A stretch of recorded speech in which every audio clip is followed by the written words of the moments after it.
A Fox News alert, 6 hostages, including 1 U.S. citizen, murdered by Hamas terrorists in Gaza. Prime Minister Netanyahu making it clear nothing is off the table when it comes to avenging their deaths.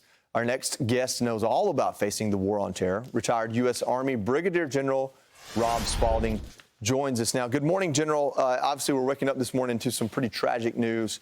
And among those that were executed now is 1 United States citizen. Does that change anything for the United States government and how we're responding to this crisis?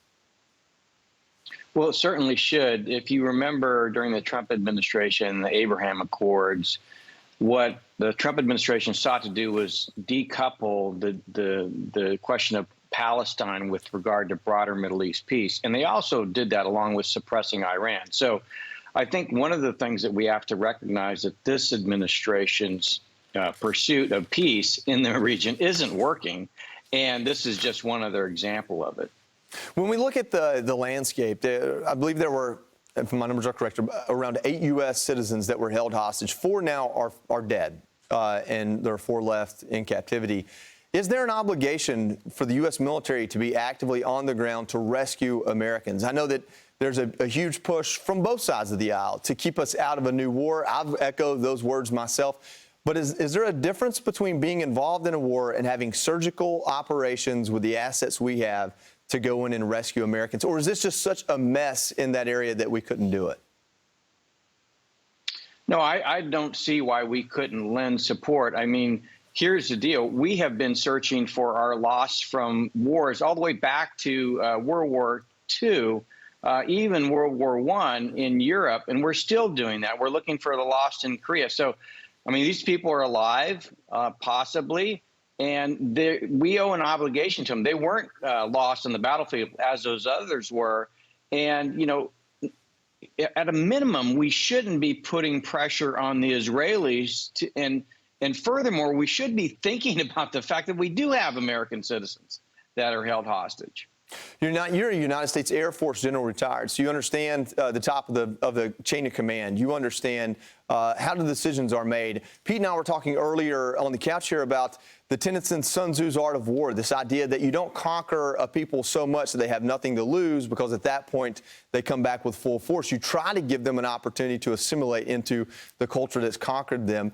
Not to do a direct parallel, but Israel is the country in which Gaza is enveloped. Even with a 2-state solution, the people in Gaza have to learn to live with Israel.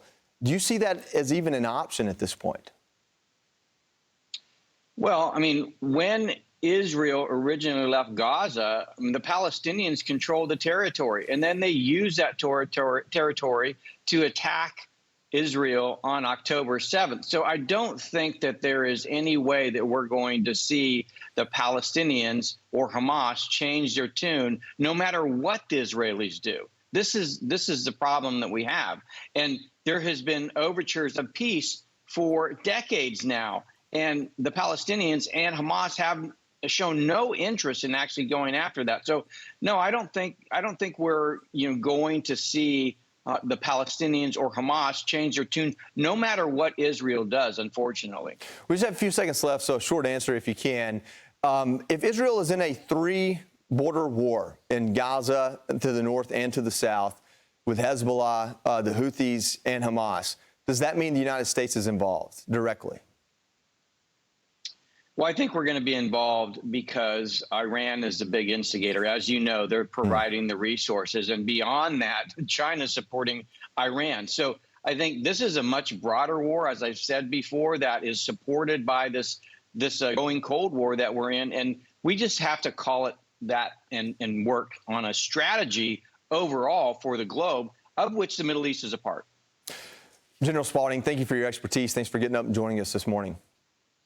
Thank you. I'm Steve Doocy. I'm Brian Kilmeade. And I'm Ainsley Earhart. And click here to subscribe to the Fox News YouTube page to catch our hottest interviews and most compelling analysis.